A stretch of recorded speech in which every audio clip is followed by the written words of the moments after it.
Je me souviens précisément du moment où j'ai cessé de m'apitoyer sur mon sort, et ce n'était pas lorsque j'ai découvert l'infidélité, ni quand Cole m'a tendu les papiers du divorce sans même lever les yeux de son téléphone, et pas même quand ma propre demi-sœur.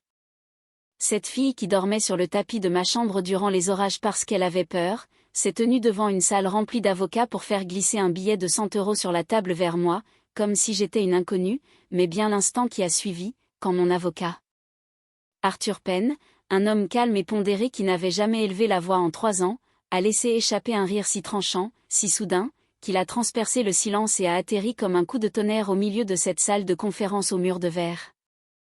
Et j'ai observé le visage d'Adrienne, ce sourire de circonstance parfait qu'elle portait depuis son entrée, arborant mes goûts et mon esthétique, assise aux côtés de l'homme avec qui j'avais passé 6 ans à bâtir une vie, et j'ai vu ce sourire se fissurer légèrement, juste au coin des lèvres. Mais suffisamment. Je m'appelle Tatum Callaway, et ceci est l'histoire du jour où 2 personnes sont entrées dans une pièce en pensant avoir déjà gagné, pour découvrir que le jeu auquel ils croyaient jouer ne leur avait jamais appartenu. Laissez-moi vous parler de cette version de ma vie qui semblait parfaite de l'extérieur, à Lyon, dans une maison de ville restaurée du quartier d'Aînay avec ses parquets anciens et une cuisine que j'avais passé 3 mois à rénover moi-même, non pas par manque de moyens, mais parce que j'avais besoin de comprendre comment les choses étaient construites, car c'est ainsi que j'ai toujours fonctionné, de l'intérieur vers l'extérieur. Cole Mercé était issu de la famille Mercé, 4 générations d'une fortune industrielle ancienne, le genre qui ne s'annonce pas dans les dîners mondains mais qui apparaît en petits caractères sur chaque contrat de bail commercial majeur de la ville. Son grand-père ayant lancé Mercé Home dans les années 60 comme un simple atelier d'ébénisterie, et au moment où le père de Cole, Gérald Mercé, a fini de le développer. Mercé Home était devenu une marque de mobilier haut de gamme pesant 2 milliards d'euros avec 41 showrooms à travers le pays et un portefeuille de licences plaçant leur nom sur tout, des bureaux sur mesure aux intérieurs d'hôtels de luxe, et Gérald avait 73 ans quand j'ai épousé Cole. Toujours aussi vif, mais ralentissant la cadence, se retirant des opérations quotidiennes, et tout le monde, la presse, l'industrie, la famille élargie, a supposé que Cole prendrait la suite, avec son titre de directeur général, son nom sur les communiqués, son visage au salon professionnel. Sa voix lors des conférences financières, et derrière lui, invisible de la façon dont les femmes qui font le vrai travail sont souvent invisibles, moi. J'avais une expérience en opération et en stratégie de chaîne d'approvisionnement, et avant Cole, j'avais passé 5 ans à conseiller des entreprises manufacturières de taille moyenne, identifiant les endroits où l'argent s'écoulait discrètement par inefficacité et mauvais contrats. Un travail où j'excellais, ayant un talent particulier pour lire les espaces entre ce qu'une entreprise prétendait faire et ce qu'elle faisait réellement, et quand Cole et moi nous sommes mariés, je me suis retiré du conseil extérieur, non pas parce qu'il me l'a demandé, mais parce que Mercé Home avait besoin de quelqu'un qui pouvait voir ce que je voyais, et j'aimais sincèrement ce travail, un travail qui, pendant les 4 années suivantes, n'avait rien de glamour, entre les feuilles de calcul à minuit, les vols pour rencontrer des fournisseurs à Bordeaux ou à Lyon parce que Cole n'aimait pas voyager, une restructuration complète du modèle de distribution de l'entreprise qui a pris 14 mois et a économisé près de 9 millions d'euros à Mercé Home, et une renégociation d'accord avec leur principal fournisseur de tissus que personne n'avait touché en 11 ans et qui saignait discrètement l'entreprise de 6% par trimestre, sans que je ne demande jamais de crédit, car j'avais Cole, j'avais le travail, et je pensais que c'était suffisant. Adrienne est entrée dans ma vie quand j'avais 19 ans et que mon père s'est remarié, sa mère était chaleureuse et bien intentionnée, ignorant totalement la façon particulière dont sa fille se déplaçait dans le monde, toujours vers ce que quelqu'un d'autre possédait. Avec un sourire qui faisait paraître tout cela comme une coïncidence, nous n'étions jamais proches, mais nous étions de la famille, et je lui faisais confiance, de cette façon dont on accorde sa confiance à quelqu'un sans jamais avoir eu de raison d'en douter, ce que j'aurais pourtant dû faire. Je l'ai appris un vendredi d'octobre, les feuilles commençaient à peine à tourner sur les arbres le long du Rhône, et je rentrais tôt d'un voyage de 2 jours chez notre fournisseur de Bordeaux, la réunion s'étant terminée en avance. Et je n'avais rien dit à Cole car je voulais lui faire une surprise, peut-être commander un dîner de ce restaurant italien du quartier qu'il aimait tant, et simplement passer une soirée calme à la maison. Et je veux être prudente sur la description de ce que j'ai trouvé en franchissant ma propre porte d'entrée, mais ce que je vous dirai, c'est qu'il n'y avait aucune ambiguïté, aucune explication alternative possible. Et le sentiment qui m'a envahi sur le seuil n'était pas le type de dévastation dramatique et cinématographique que l'on voit dans les films, c'était plus calme que cela, et plus froid. Cole a levé les yeux, m'a vu, et sa première expression, avant la culpabilité, avant le calcul, avant tout le reste, était de l'irritation, comme si j'avais interrompu quelque chose qui n'avait rien à voir avec moi, comme si j'étais une gêne à cet instant précis. Tandis qu'Adrienne s'est levée lentement, sans se précipiter, a lissé son chemisier des deux mains, puis m'a regardé avec une expression que je ne lui avais jamais vue, directe, imperturbable, presque clinique. Et elle a dit d'une voix aussi plate qu'un plan de travail, « Tu allais toujours finir par arriver là, Tatum. » Certaines personnes construisent des choses et d'autres sont destinées à les posséder. C'est comme ça que ça marche. Je suis allée à l'hôtel, je suis restée assise dans le parking pendant 40 minutes avant de pouvoir passer un appel, puis j'ai contacté Arthur Penn, mon avocat personnel, pas celui de l'entreprise, pas celui de la famille de Cole, mais le mien. Un homme que j'avais engagé 4 ans plus tôt sur le conseil discret d'un mentor qui m'avait dit que toute femme effectuant un travail financier sérieux au sein d'une entreprise familiale avait besoin de son propre conseil juridique indépendant. Un conseil donné autour d'un café un mercredi après-midi ordinaire qui s'est avéré être le conseil professionnel le plus important que j'ai jamais reçu. Ce qui a suivi, ce sont 6 semaines de travail très prudent et silencieux, tandis que Cole et Adrienne se déplaçaient ouvertement dans Lyon, assistant ensemble à un lancement de produits Mercé Home, apparaissant à des événements de l'industrie. Se comportant avec l'aisance de ceux qui pensent que l'histoire est déjà terminée, alors qu'Arthur et moi construisions quelque chose en arrière-plan, non pas par amertume, ni même par colère, mais par précision.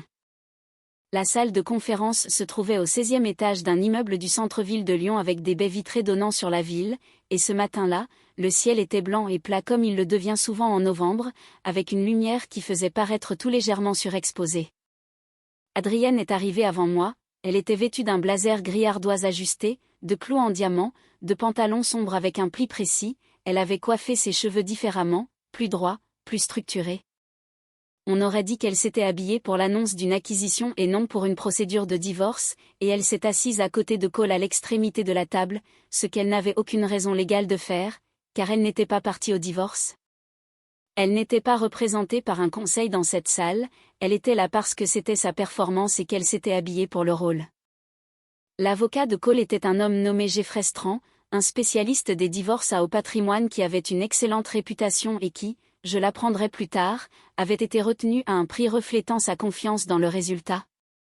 Ayant examiné ce que l'équipe de Cole avait divulgué sur le patrimoine conjugal pour structurer une offre de règlement techniquement défendable et financièrement minimale, propre, rapide, conçue pour être acceptée par une femme qui ne comprenait pas totalement ce à quoi elle avait droit. Arthur et moi nous sommes assis en face d'eux, Arthur a posé un dossier à onglet rouge à plat sur la table devant lui sans l'ouvrir, les documents préliminaires ont été échangés, Jeffrey a fait sa déclaration d'ouverture. Quelque chose de mesuré sur la répartition proportionnelle et la reconnaissance du rôle central de Cole dans la croissance continue de l'entreprise, Arthur l'a laissé terminer chaque phrase sans jamais l'interrompre, puis Adrienne a fouillé dans son sac à main, je ne sais pas ce qu'elle pensait. Peut-être que le silence lui semblait trop neutre, peut-être avait-elle répété ce moment, le point final propre qui clôturerait l'histoire selon ses termes, peut-être ne pouvait-elle tout simplement pas laisser la séance se terminer sans y laisser une marque, elle a retiré un billet, net. Fraîchement imprimé, l'a tenu entre 2 doigts et l'a fait glisser sur la table en noyer lisse jusqu'à ce qu'il vienne reposer directement devant mon bloc-notes, elle m'a regardé avec un sourire sans aucune chaleur. « Prends ces 100 €, a-t-elle dit. Réserve un taxi pour rentrer chez tes parents. On a fini ici. Au revoir. » La pièce est devenue totalement silencieuse, Jeffrey Strand a réellement tressailli, un tressaillement involontaire visible au coin de son œil gauche, le genre de réaction qu'un professionnel tente de supprimer sans y parvenir, la mâchoire de Cole s'est crispée, non pas par remords, mais avec la tension particulière d'un homme qui n'avait pas approuvé ce changement de script et qui n'aimait pas les surprises, et puis Arthur Penn a ri, non pas un son poli, pas un petit rire contenu, mais un vrai rire, tranchant. Surpris et hautirement authentique qui a résonné sur les murs de verre et a rempli la pièce de quelque chose que personne n'avait prévu. Cole s'est redressé si vite que sa chaise a gratté le sol. « Qu'est-ce qui vous fait rire en ce moment ?» Arthur a retiré ses lunettes, a pris une inspiration lente, a remis ses lunettes, puis il a ramassé le dossier rouge, l'a placé précisément au centre de la table et l'a fait pivoter jusqu'à ce que le titre en relief soit face aux côtés de la table de Cole. « Je vous présente mes excuses. a dit Arthur, sa voix tombant dans un ton très calme et très clair. Je n'étais pas préparé à ce que cette déclaration soit versée au dossier officiel. Cela modifie considérablement la posture de cette conversation, et en faveur de ma cliente. La voix d'Adrienne s'est aiguisée, expliquez-vous. Arthur l'a regardé pendant un long moment sans se presser. Je ris, a-t-il dit doucement, parce que vous et votre client semblez opérer sous la conviction sincère que Cole Mercer détient l'autorité exécutive de contrôle sur Mercer Home. Il a tapoté la couverture du dossier une fois avec un doigt. Ce n'est pas le cas. Le silence qui a suivi ces 4 mots était d'une nature totalement différente de celui d'avant, car le silence précédent était sous pression, le silence des gens qui attendent que quelqu'un d'autre accepte la défaite, alors que ce silence était creux. Comme si le support structurel avait été retiré d'un côté de la pièce et que tout le monde attendait de voir si elle tiendrait. Jeffrey Strand s'est penché en avant immédiatement, c'est une affirmation significative. J'aimerais examiner toute documentation. Vous la tenez, a dit Arthur.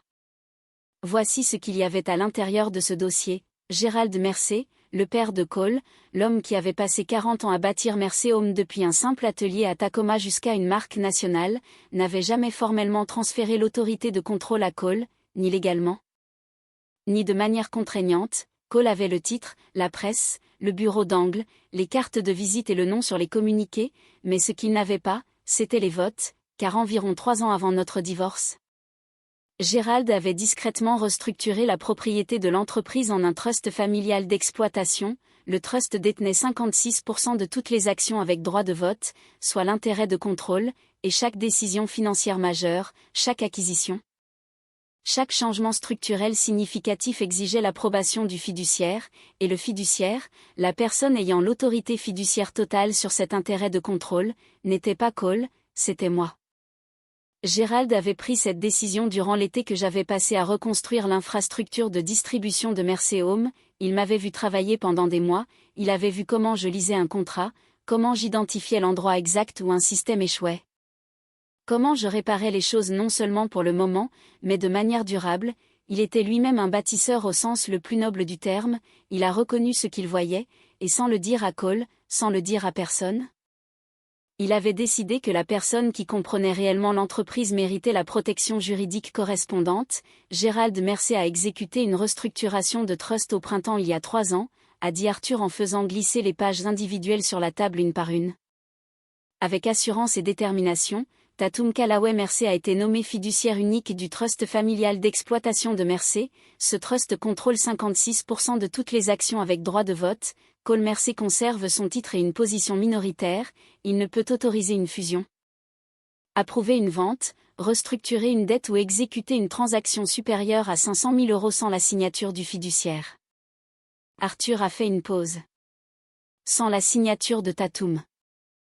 Jeffrey lisait vite, parcourant les pages avec l'énergie rapide et concentrée d'un avocat qui vient de réaliser que toute la prémisse de son dossier doit être reconstruite de fond en comble. Son expression n'était pas la panique, mais la version professionnelle et contrôlée de la panique. Ce qui est en soi pire à observer, Cole était devenu totalement immobile, non pas l'immobilité agitée d'un homme qui attend son moment, mais l'immobilité rigide et essoufflée d'un homme qui tente de traiter des informations qui restructurent tout ce qu'il pensait savoir. Adrienne a regardé Cole. Puis les documents, puis Cole à nouveau, et pour la première fois de toutes les années où je l'avais connu, durant l'enfance, l'adolescence, l'âge adulte et tout ce qui nous avait amenés dans cette pièce, elle n'avait rien à dire, aucune performance, aucune réplique cinglante, rien.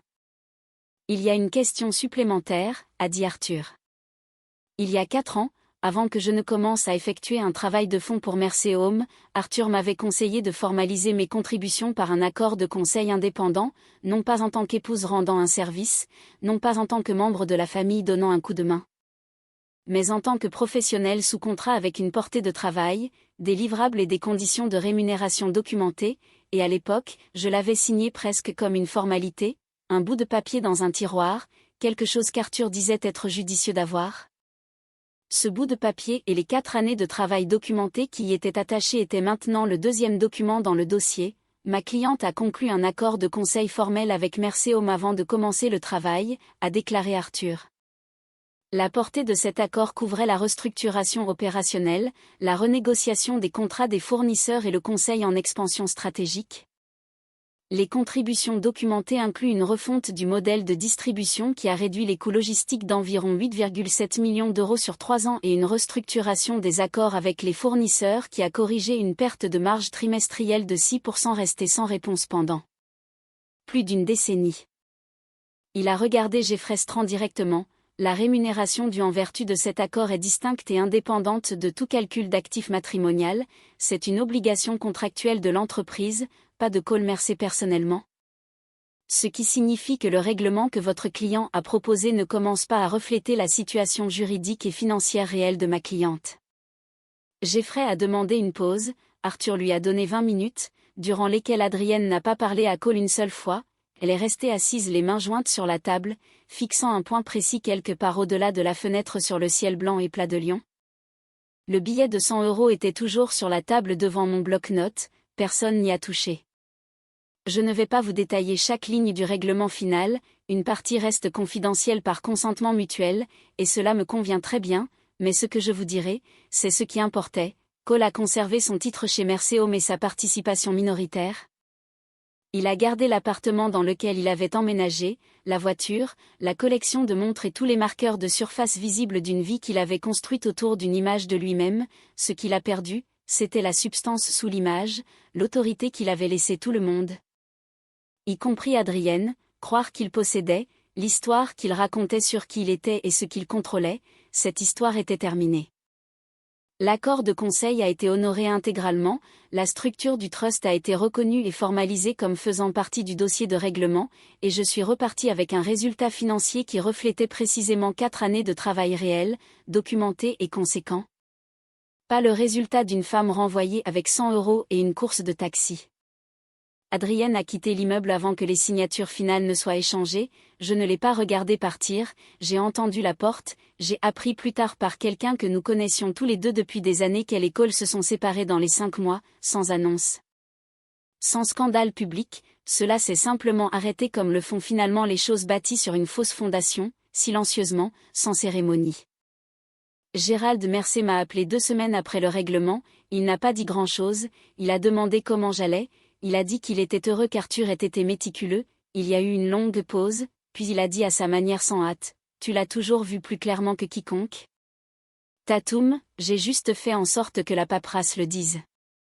Je suis resté en tant que fiduciaire pendant 14 mois supplémentaires, Gérald et moi travaillions bien ensemble, cela avait toujours été le cas, et à un point de transition naturelle, je me suis retiré par choix. J'ai laissé le trust dans un état propre et bien documenté et j'ai quitté Mercer Home pour la dernière fois un mardi après-midi au début du printemps, quand les cerisiers le long des quais commençaient à fleurir. J'habite dans l'Est lyonnais maintenant, dans un endroit plus petit, avec une bonne cuisine, un bureau près d'une fenêtre où la lumière entre bien le matin, je consulte indépendamment, pour des entreprises qui ont besoin de quelqu'un qui sait lire entre les lignes d'un bilan. Trouver les hypothèses que personne n'a remises en question depuis des années, identifier ce qui se passe réellement sous l'histoire qu'une entreprise raconte sur elle-même, j'y suis doué, j'ai toujours été doué pour voir ce qui est réellement présent. Voici ce que je veux vous laisser. Adrienne a fait glisser ce billet de 100 € sur la table parce qu'elle avait déjà décidé que j'étais vaincue, remplaçable, un chapitre qui se fermait, elle avait écrit la fin avant même d'entrer dans la salle et elle voulait que je la confirme. Ce qu'elle n'a jamais considéré, ce que les gens comme elle ne considèrent presque jamais, c'est le travail qui a eu lieu avant, ces années de travail calme, documenté et précis que personne n'a pris en photo ou célébré, les accords classés dans des tiroirs.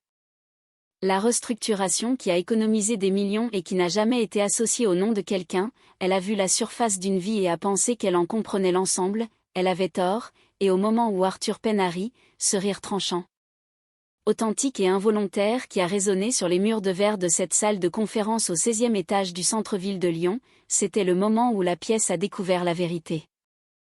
Les gens qui vous sous-estiment n'ont pas toujours tort surtout, parfois ils ont raison de dire que vous êtes calme, que vous ne prenez pas beaucoup de place, que vous n'avez jamais fait de spectacle de ce que vous faisiez, ils ont juste tort sur ce que cela signifie. Alors, je veux vous demander quelque chose, et je veux sincèrement connaître votre réponse dans les commentaires. Est-ce que quelqu'un vous a déjà sous-estimé si totalement que, lorsque la vérité a éclaté, même vous, vous avez été surpris par ce que vous aviez bâti en silence? Racontez-moi votre histoire, je lis chaque commentaire, et si cette histoire vous a touché, vous savez ce qu'il faut faire, abonnez-vous à Valira Payback, une nouvelle histoire chaque jour.